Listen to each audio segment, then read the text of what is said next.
OK，你好，大家好，我係 EAG 嘅迪叔，今次第一次同大家見面，咁啊 say 個 hello 先啦，各位。Hello。咁啊，今日好開心可以邀請到3位咧喺 Airsoft 界咧就都好熱愛玩，同埋都有好多經驗分享嘅朋友上嚟嘅。咁啊，右邊嗰位咧咁啊 Evan 啦 Hello。係啦，跟住阿 Jan 啦，跟住阿 Ken 啦。好。係啦，咁我哋今日想講啲乜嘢啊？不如 camping 同 Airsoft 有咩關係Camping 同 Airsoft， 其實如果 Camping 同 Airsoft 咧，有陣時可能一啲2日1夜 game 啊，或者一啲可能3日2夜 game 啊，咁可能有陣時就會黐埋 camping 咁樣一齊去玩。其實我哋大廈男孩嚟講，如果呢2樣中意，咁咪去 combine 埋一齊玩咧。冇錯，即係等於車同埋 camping 又可以拉埋一齊，Airsoft 同 camping 又可以拉埋一齊。即係好似天壇出地彈好多驚喜啦。冇錯，即係有陣時可能有得食，將其他嘢夾埋一齊啊咁樣樣，一個夾心餅咁樣樣。咁我咧其實而家我哋傾咧係我哋係第2朝。尋晚咧咁我哋嚟到咧，今日都天黑㗎啦。咁天黑咧就正常露營咧，梗係要燈火通明啦，照到。但係呢3位師兄咧，佢哋玩一個好出奇地嘅嘢，就攞夜視鏡。咁成晚其實黑烏燈黑房嘅。咁啊，用個夜視鏡去 set 晒所有嘅帳篷啊，或者架撐咧，其實都唔使着一燈。咁啊，我覺得係一個好體驗嚟，係咪啊？阿 Evan 哥？冇錯，我尋日嚟到都乜嘢食緊嘢。咁啊，呢啲係阿迪叔嘅親手炮製，好正，真係啊！尋晚嚟到咧，我諗住我自己傻啦，我自己帶個夜視嚟攀過癮啦。點一見全部都夜視嘅，我真呆咗啫喎。我話唔掂啊！冇機會用冇機會用，要得閒真係攞嚟用。我話唔掂啊！哇喺度，哇而家新興啊！而家興佢，我即刻出咗個 Facebook topping 就話個 post 就話，原來而家去 camping 啊，去咩都夜晚，總之夜晚出街咧係唔需要帶電筒啦，已經全部攞個夜視出街得㗎啦。其實都好啦，因為有時我哋去打 game，我哋就喺個場地熄晒燈，我哋先可以用到呢副夜視鏡。咁好多時買你知一副夜視鏡都唔係平㗎嘛，買翻嚟咁你又唔成日用佢。咁又覺得好似我買咗個我哋嗌玩具啦，咁又好似好嘥。係啊，變咗擺到去壞為主差唔多啦。所以我覺得真係好似尋晚咁，我哋又去 camping，跟住我哋又玩下槍咧，就正就啱晒用咧呢個夜視鏡。不論去瞄準個靶又好啦，咁但係我哋食嘢我都唔使開燈喎，真係其實幾過癮㗎，係嘛？爭好遠啊！多咗呢啲咁嘅選擇啊，一啲電子夜視鏡，咁變咗又多咗人玩啊。咁但係咧，係啦，但係咧就有個問題，多咗人買呢啲嘢，但係點解好似啲 game 啊，好似冇乜人去搞一啲咁樣 night mode 嘅 game 去玩啊？會唔會嗱？所以我都有啲嘢想請教3位，會唔會個價錢貴得滯啊？咁啊，我又唔係覺得好貴啊。咁我哋買支槍或者買套 gear 都差唔多啦，其實。係啊。但點解唔會話咁 hit 嘅？嗱，呢個有少少經驗啦，因為我都問過啲 host 咧，喂，即係而家我哋就算有夜視咧，去開 game 咧，好多預先問你有冇嘢玩 Sailor Mode 㗎咁樣，佢哋好多時咧就會點解唔會咁容易開到個 Sailor Mode咧，或者唔會全玩，可能淨係買一 part 咧，因為佢哋仲要顧及好多嘅冇嘅玩家，就變咗我哋覺得好似話屈機。啊，咁就係如果有啲玩冇話呢啲咩屈唔屈嘅。其實咧，我可以親身，我哋都用過夜視鏡打 game 啦。我可以親身話俾你聽咧，其實咧用夜視咧係我哋係喐唔到嘅。其實行出嚟行快少少咧，其實我哋調翻好容易俾人打到嘅。其實調翻轉，所以你哋嗰個觀感可能未實際用過咧，就變咗有個誤會。唔好太神化呢樣嘢。係啊，其實而家數碼嗰個夜視咧，始終佢嗰個質素咧同埋 performance 係始終同真品係爭好遠嘅。所以只不過睇到嘅啫，睇到其實好多時咧遠少少我都睇唔到啊，同埋有機會睇到之餘，其實我哋已經暴露晒出嚟嘅，因為其實個場係唔會熄晒所有燈啊嘛，佢本身就少少燈光啊嘛，就係嗰少少燈光咁巧，我哋行喺佢嘅前面咧，已經出晒嚟嘅成個輪廓，所以其實係只不過係其中一個多玩嘅事，而家多咗個 mode 去玩，其實嗰個優越性咧，其實唔係多好多嘅。因為我試過好多次咧，可能或者我打啦，打夜視咧，其實好多時咧，打夜視呢啲先最快俾人打出嚟。因因為基本上通常會企死嗰幾個位唔會點走，因為打夜市咧係基本上唔會點快速走動嘅，打撲死嘅啫。啊，所以好多時變咗打夜市打嘅咧，其實有啲好易俾人聽到個位嘅，即係估都估你係嗰幾個位嘅，差唔多你盲開槍都實中咁滯㗎啦。咁啊點解又係咯？如果係都有呢個經驗，咁你夜晚唔係即係喺個場地仲打嚟做咩？過癮咯，唔係sorry 先啊，當如果全部人都係同一套嘅玩有夜市玩咧，咁當然個毛又唔同㗎啦，即係等同咗室外同室內嘅玩法兩種玩法係唔同嘅，因為始終你熄晒燈咧，但係有啲轉角位啊，可能要大家考反應啊，一見到就要即刻開槍啊，嗰個感覺係唔同嘅，始終係。只不過而家最主要係就話啲 host 就會發覺就話，始終有唔係咁仲未太多人有，可能同一場裏邊咧，可能得2、3個有嘅啫，最多我見過都係可能4個有，咁啊變咗嗰4個好似俾人感覺上嘅優越性啊咁樣，就會屈機咁打咧，咁啊變咗係暫時佢哋都唔會太過主力去搞呢個夜市 mode 嘅 game 咯。嗯，咁啊，我想問下姐啊，咁啊而家市面上啦，咁啊請教啦下你，咁我孤陋寡聞，而家嘅夜視鏡有分邊嘅種類，咁大概同埋個function有個分別有幾大咧？同邊啲適合可以俾其他玩家去參考下？其實入門嘅就真係電子夜視鏡，因為即係個原理啊、各樣啊、構造啊、各樣啊，咁就係合法嘅。電子夜視鏡啊，數碼夜視鏡啦，或者即係 digital night vision。其實佢係透過即係 CCTV 嗰啲攝像頭，佢拍攝攝錄，然之後立即馬上喺個畫面上高播俾你睇。咁所以咧好多產品，即係好多數位夜視鏡嗰個產品咧，其實係一個正方形畫面咁樣睇。咁就即係你某程度上可以放心玩咯，因為其實即係大家都我諗都有少認知嘅，就會都了解到其實即係一般啲所謂嘅軍用夜視鏡啦，即係講緊2代，即係嗰啲星光夜視鏡2代管3代啊，啲其實係唔入得口，係啲受管制戰略物資嚟。咁所以大家即係安樂玩即係如果要玩夜視鏡嘅話，其實真係開心安樂玩，即係 digital night vision 就開心就好。即係而家你意思即係市面上我啲玩家可以揀呢個數碼嗰種形式去玩啦。係啊，其實都唔建議即係買即係真係而家3代夜視鏡，因為即係首先你會你入口會即係會有麻煩。係啊。咁同埋即係個價位都高啊！咁即係會見到即係有啲前輩或者一啲朋友佢唔知點解手上面有一個嘅，咁就即係可能佢哋有途徑即係翻嚟，但係就即係呢樣嘢要考量咯。其實我哋玩Airsoft 其實都係一個情意結啦。咁我哋坐低喺呢度都係一個大藍牙嚟嘅啫。咁其實玩會唔會話玩 Airsoft 都分好多個階段？其實係㗎，即係一定會有。你唔會一出嚟就算你課齊金都好，即係你打機咁課齊金都好，你唔會一出嚟經驗值爆標㗎嘛。即係你要累積經驗各樣。即係好似我哋3個唔係，即係我哋4個啦。咁我因為叫年資最淺啦。咁我點解咁問咧？之前點咁問咧？即係唔好睇我年紀大，咁啊年資好淺。咁其實我都覺得啊，我頭嗰個階段咧，咁啊入去槍街，咁啊梗係咁掃貨啦，買槍基本啦，跟住買埋鏡啊、紅點鏡啊、tracer 啊，唔得都係覺得唔夠。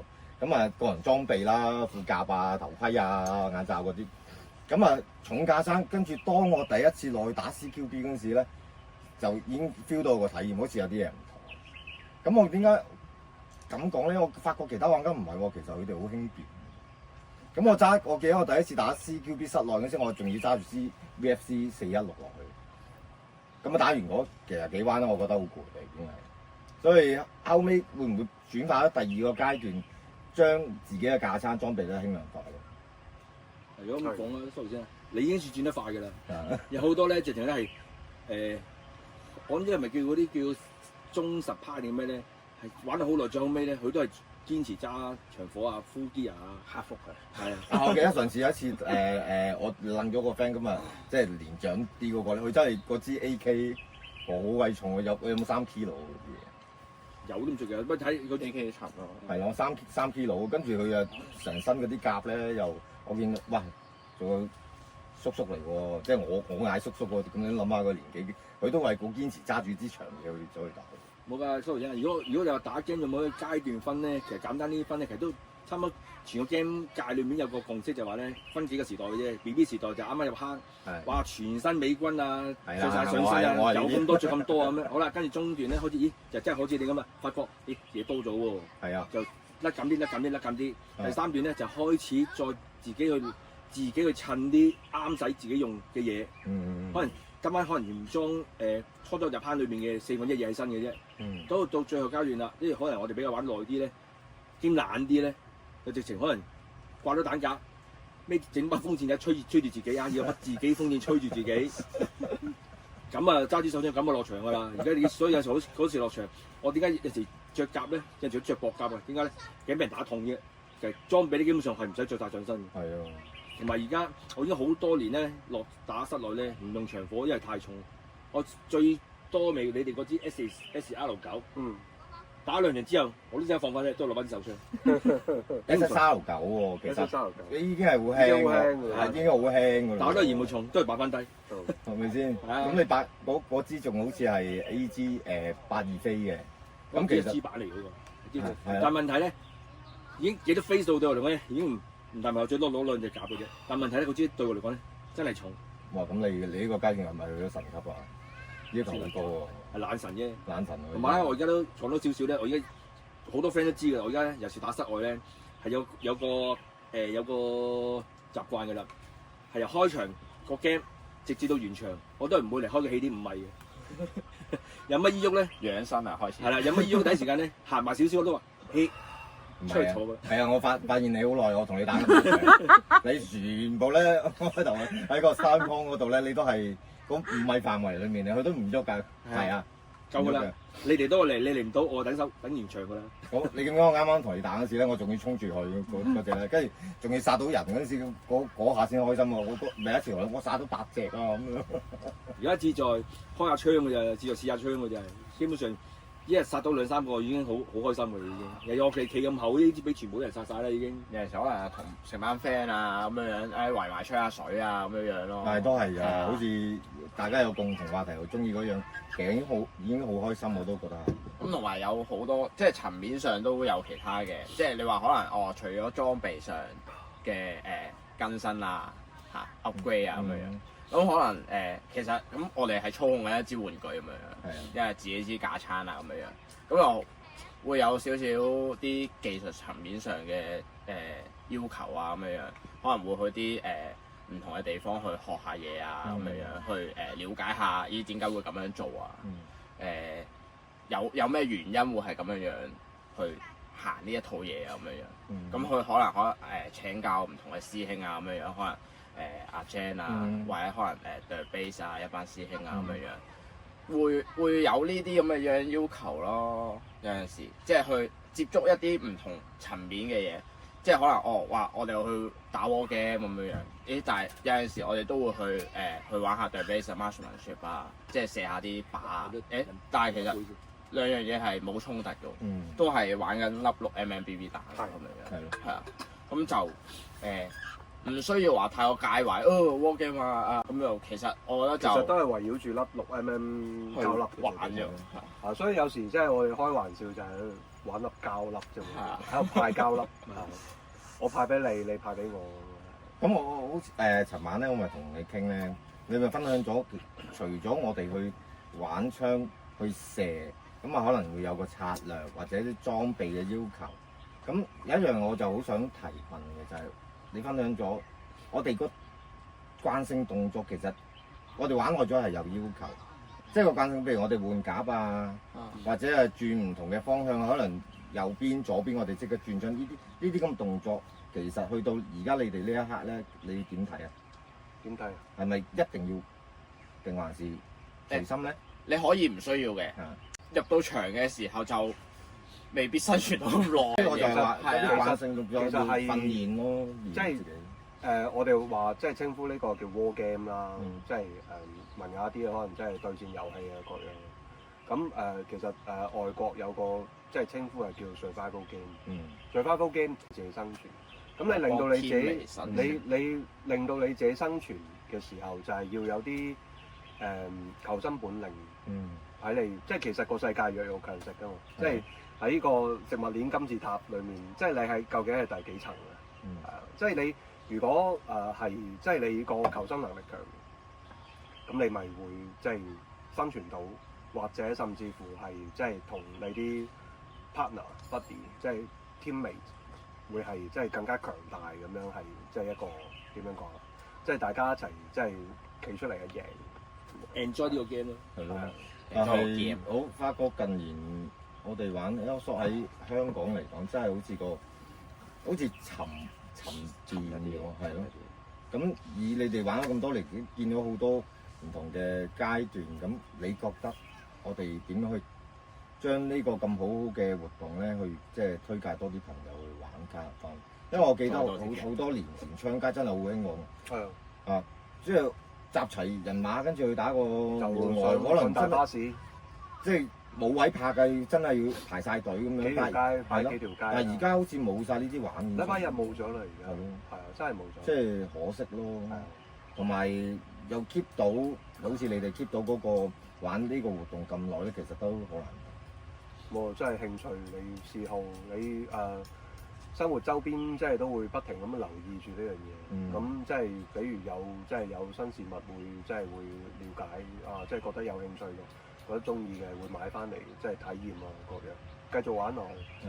咁即係而個圈子係存在，咁咪即係其實如果一齊開心玩嘅話，就即係繼續玩落去。係咯，所以我都覺得喺即係昌街都好多人好知名啊！喺旺角廣華街都係專係售賣呢啲咁啊，我哋嘅大男孩嘅玩具啦，咁真係要繼續發展落去咯。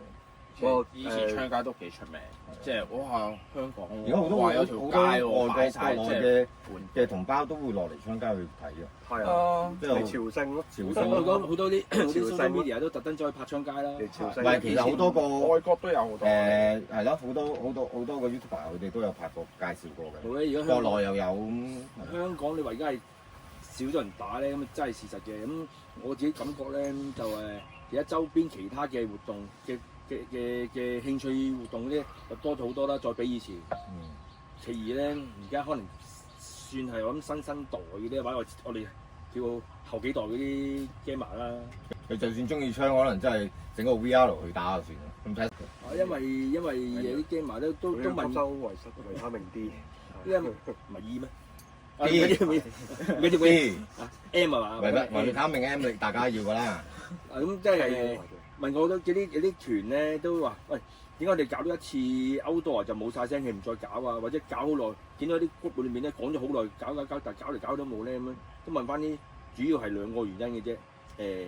熱，即係而家啲比較咧，如果你話唔好話冬天啦，唔係唔好話夏天啦，夏天嗰啲我哋都未必頂得順咧。今時今日，就算冬天咧，佢哋都係會覺得辛苦，攞一大抽嘢去問咧打室外嘅 game 咧，有可能每一 game 可能有半個鐘，咁但係佢哋可能都話佢哋連個場究竟要做啲乜嘢，即係佢哋冇呢個打叢林啊嗰啲嘅經驗嘅知識咧，就變咗唔知做乜啊，係啦，咁啊變咗可能行幾步就俾人打出咧，咁啊變咗要等，又要等到下一場啦，咁啊等即係分分鐘可能咧一日裡面有當佢6個鐘喺個場地裏面啦，可能實際打唔到半個鐘嘅 game，咁啊變咗佢哋咧又減低咗佢哋嘅興趣，沮喪。係啊，咁其實我覺得呢啲要儲經驗啦，因為你新手咁經驗唔知，你梗係要參與多啲呢啲活動，你先慢慢累積到經驗去打㗎嘛。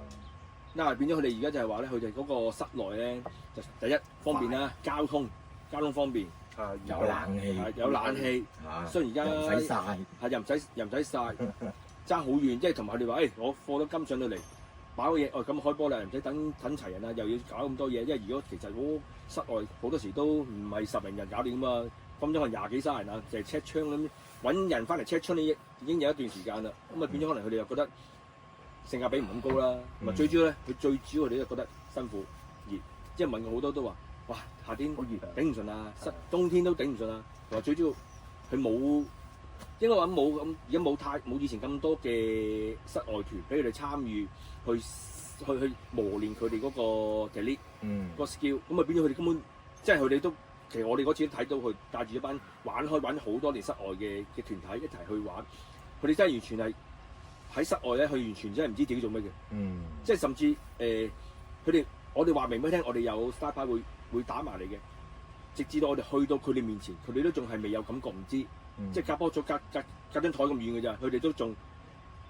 唔知已經有人買到嚟，佢甚至我都特登做啲聲出嚟俾佢聽到，佢淨係話：咦，係咪有聲嗰邊？但係佢好似冇咗壓率，就有聲啊！跟住咦，靜一陣間冇聲啦喎，佢就唔再 point 住嗰邊㗎啦。咁啊變咗佢哋個慣性同嗰個 CQB 室內嗰個模式係兩回事，佢哋唔慣咯。所以而家就係爭咗，佢哋就係話點樣吸引翻佢哋就話要俾睇下點樣可以開多啲室外，或者係嗰啲人去喺室外裏面去俾多啲機會佢哋試。究竟佢哋個應該點樣做？因為好多時最大問題幾場都係話成班打開室外嘅，突然間一轉到室內試下，但係室內嘅模式打手係唔掂噶嘛，兩回事噶嘛。變咗佢哋冇咗個經驗係完全唔知做乜企度，就成班係散晒出去就即揾位，但係佢哋冇咗嗰個溝通啊，變咗冇個 control center 咧，就唔知。總之你有你打，我打，就變咗全部散兵。就總之淨係知向住嗰個方向打，甚至有陣時啲人已經去到兜咗後面咧，佢哋都唔知，因為後面冇一個去做嗰個 control 啊，做個 command 打啊嗰啲咧，咁啊變咗佢哋冇咗個意識，咁啊變咗佢哋真係會好失望，變咗覺得個 game 個玩法令到佢哋好真係沮喪，又唔知做乜，淨知行去唔使3分鐘5分鐘就啪咁啊俾人打出嚟啦，即係甚至都話連個敵人喺邊都未知，即係室外咧基本上你。通常有人唔係轉個位樓上嘅窗嗰位係實有人喺度噶嘛，佢遇到嘛，但係呢啲位佢哋遇唔到嘛，咁啊變咗佢哋嗰個感受會差好多咯。其實呢啲真係要慢慢去即係經驗累積。我記得我以前真係啱開始玩嗰陣時，即係跟着班即係哥哥啦，即係班師兄啦，係嗰陣時係可能其中有啲朋友係佢有服役經驗，即係。唔係好誇張嗰啲，即係唔係好犀利嗰啲，即係純粹可能香港即係回歸之前嗰啲。即係啲華籍英兵、義勇軍、義勇軍有義勇軍軍朋友咁樣，即係佢會分享到一啲經驗俾你即係比如喺樹林裏面你想睇嘢係點樣睇啊，各樣。其實呢啲係要慢慢累積。呢啲好可貴啦，可能呢啲前輩都慢慢都年紀大都冇參與去。但係我有一班朋友咧，即係嗰班。前輩啦，當時嗰班哥哥啦，而家變晒叔叔啦，其實仲有玩，而家係，但係佢哋又冇玩，即係 outdoor 少咗咯。outdoor 冇辦法轉翻入去玩少因為點解咧？年紀大都唔年紀大嘅，佢哋有其實佢哋都仲有心有力嘅，但係問題就係禮拜日通常係陪屋企人，家庭陪屋企人，所以變咗。weekdays 咯，即係你禮拜五吹雞咁，跟住就即係打一場先。但係要好難㗎，唔係個個都可以 weekday 要慢慢睇去打咯。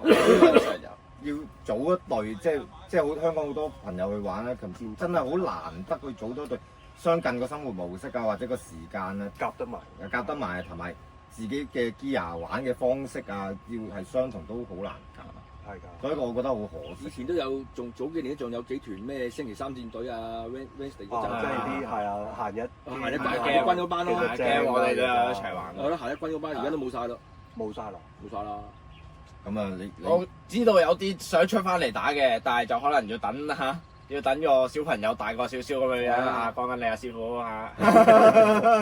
喂，咁啊講下3位啊，點樣由阿 Ken 講先？你由點樣去接觸 Airsoft？ 點解會中意去玩 Airsoft？ 咁3位講分享少少啊，跟住睇下嗰個大家唔同嘅生活背景啊，都會可以裝埋一齊打。我就點樣接觸 Airsoft？ 就其實我就好簡單嘅。你幾多十後先？哇！我90咯，我90。我哋呢度4個年代嚟㗎。有90啦，67、8、9啦，9、7啦，8、9啊，6啦，係啊，係咯。咁我哋有4個階段，4個 gap 喺度嘅，係啊。咁就我就其實係朋友話玩 war game 喎咁樣。咁嗰陣時我頭係喺深水埗嘉頓哦冇咗啦，而家執咗啦嗰間。深水埗昌街係一間鋪頭就一間鋪頭就出嘅。哦係啊，佢有賣啲軍訓衫啊，係啦，有賣啲軍訓衫啊，係啦，跟住然後大陸仔 AEG 啊，跟住有喺嗰度執對 boot 啊，跟住然後買啲安全裝備啊咁樣樣，就去 join game 咯。嗰個朋友到而家都一齊玩㗎啦，即係喺嗰度做緊店員嘅朋友啊。咁但係咩因素你 keep 住去玩先？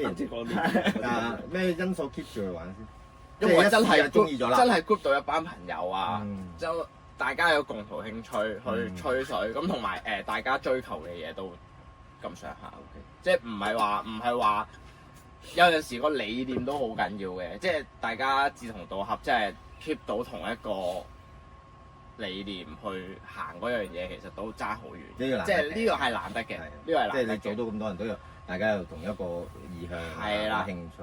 咁跟住然後就咁其實 keep 住都係咁樣樣一支。keep 咗幾多年啊？我中間有停過嘅，停過好似2-3年咁樣樣嘅，跟住然後又再攞翻支槍出嚟玩，咁已經冇玩 AG 啦，咁開始係 GVB 年代啦，咁啊可能攞支MP7 啊 KSC 嗰啲咁樣樣，咁嗰陣時支MP7 已經係可能擺得耐啊殘咗咁樣樣，因為我打唔到遠喎，咁但係就越行越前打咯。就變咗，Ken 仔又有個定位啦，就一定係係啦，就衝到好前啦，係啊，咁啊變咗就要班隊友喺後邊 support 啊。咁其實都好啊，因為可能某啲原因，大家都定咗做到唔同嘅。係啦，咁其實都自己 team 嚟都定咗位嘅，有好多時都會定咗係有陣時可能邊個打前啊，邊個 part 我打前啊，咁啊邊個穩腳啲嘅，咁啊擺喺後邊。鎮住啊，或者學翻住我咁樣，唔好衝得咁前啊咁樣嗰啲咯。咁其實一路有唔同嘅年代，有唔同嘅朋友嚟合啊咁樣都有嘅。咁跟住然後係幾多年前識你啊？5-6年前啊？應該18-19年、18年左右啦。係啊，咁就有機會去台灣。17年啊嘛？我唔記得屌。東京2係17年屌嘅，冇撚睇啊！係記得咩？咁就台灣咁識咗佢，咁嗰陣時都未熟嘅，即係阿 Jan 帶住我哋成班鴨仔咁樣過去玩啦咁樣，然後就翻到嚟咁啊，好似過咗1-2年先開始真係混熟咯，即係一齊打啊、操嘢啊，跟住佢又帶我開始接觸IPSC 啊，或者一啲競技向嘅，又唔係話 IPSC 嘅，係即係都係有啲比賽形式啦。M 乜嘢？嗰個團體係咩？唔撚記得。唔記得咯。咁啊，對 base 啊咁樣，咁都有 part 住佢一齊去打嗰啲比賽啊咁樣。開心嘅，贏過㗎。有咩撞彩嘅嘢？而家你叫我打翻撲街一死啫。阿 Jan 咧，咁你阿 Jan 就阿 Jan 啦，到阿 Jan 講。其實我冇停過，我唔係你而家你係86年㗎嘛？講講你點樣接觸先？我2001年真係開始玩咯。其實20歲到啦。幾多年？20歲20零歲。咁其實小朋友一定中意玩槍，男仔一定中意玩槍㗎喎。玩槍玩車咁啊。咁我中意玩槍，細個已經中意玩槍。咁啊，我中意坐車。即係由細路仔，即係同班同學，即係由掹雞槍開始，即係去文具島買掹雞槍。最平入門版。第一個同學買第一把掹雞槍，跟住嗰個即係軍備競賽就開始啦，就展開啦。咁跟住即係掹雞槍啦，即係嗰啲 non-blowback 嘅嘅士手槍啦，跟住開始出現電槍啦、GBB 氣槍啦。咁但係嗰陣時細路仔即係冇乜方法，真係嗰陣時係眼鏡都唔戴就走去，真係走去。冇啊！嗰陣時資源都唔多啦，咁細個。好僻嘅公園咧，度玩，即係對打，即係一個打一個，即係決鬥咁樣好似。咁開始發覺奶奶地嘢會打中痛嘅喎，咁打中眼會點啊盲嘅喎，咁啊走去五金鋪買副 3M 嗰啲 lab 嗰啲眼鏡，但係起晒霧啊嘛，咁啊即係嗰陣時係學生年代啦，咁但係你買一支槍嗰陣時都覺得好貴嘅嘛，即係我記得第一支我爸爸買俾我係 MGC 嘅 Auto 9 M93R 嗰陣時幾錢？我記得印象中好似800幾蚊嘅。哇！你廿幾歲800幾蚊，其實都唔係嗰陣時10幾歲，即係未讀完書。係咯。咁跟住咧後悔嘅，其實點解揀 Auto 9咧？點解唔揀呢個掛喺牆上高？我記得係千里達模型。旺角嗰間千里達，而家仲喺度。係啊。掛喺牆上高，同一時間係有一支 Marui 嘅 MP5A5AG。嗰陣時係夢寐以求嘅，佢仲要電槍喎。咁其實嗰陣時因為學生嘛，afford 唔起，咁啊即係丟低咗。然之後去到即係出嚟工作20歲咁樣就開始玩到而家。係啊，揾到錢啊，梗係要回復翻想要嘢啦。係啊，即係就係正如阿 Eddie 哥話，就係即係你afford得起嘅話，你有啲心頭好，其實你係即係想買就即係及時行樂。係啊，及時行樂。OK，嗱咁啊講咗90後、80後啊，咁我插一句，我70後我好快咧。咁我點樣接觸？其實小學接觸嘅係第一支黃豆槍。算唔算歧視年紀歧視？唔係，喂，咁你要養細噶嘛，大嘅我哋由細開始啊嘛。咁啊接觸黃豆槍小學啦，到臨升中學咧就。咩叫黃豆槍啦？話黃豆槍真係真係黃色嗰啲 BB 嗰啲 BB 彈，唔係真係黃豆啊！黃豆嚟㗎，真係黃豆啊！去咩山貨鋪嗰啲係啦，即係一粒粒我嚟浸可以漿嗰啲啊！所以我有提問真係買主食嗰啲黃豆嚟㗎。係啊，真係食得嗰啲啊，即係我嚟浸豆漿啊！原來真係個 gap 嚟啊！即係我豆腐。咁啊70後已經係咁啦。嗰啲隨時 jam 槍㗎。嗱之後咧就。但係嗰啲打落去咪痛過 BB 彈咧？差唔多嘅，又梗唔會啦。啲槍係因為入邊係橡，佢入邊係橡筋嚟嘅，其實。彈粒。係逐粒橡筋，其實小朋友最盡㗎啦已經。都唔會流血咯，總之係。打馬子可能仲痛。係馬子可能痛，真係馬子可能仲痛。後嚟咧就到我開始升中學，就啲同學仔一齊玩啦，咁啊儲咗啲零用錢，咁啊買一支咧好似啲手拉嗰啲 BB 彈，真係正式第一把，嗰陣時好平，唔知100零200蚊。就開始中意咗，又 keep 到好留意槍咁啊！當然呢個社會個風氣都係一個關係，啲電影好多咩英雄本色啊、Mark 哥嗰啲咧，佢嗰啲係1911嚟，我唔記得好1911，哇！就係咁樣發展咗出嚟。好啦，到老人家啦，咁冇話我歧視你啊，仲唔係歧視我留翻最後俾你講耐啲嘅。咁我到你啊，哥哥。嗱我咧其實咧，如果正式打 BB 彈咧，反而我日子係短嘅。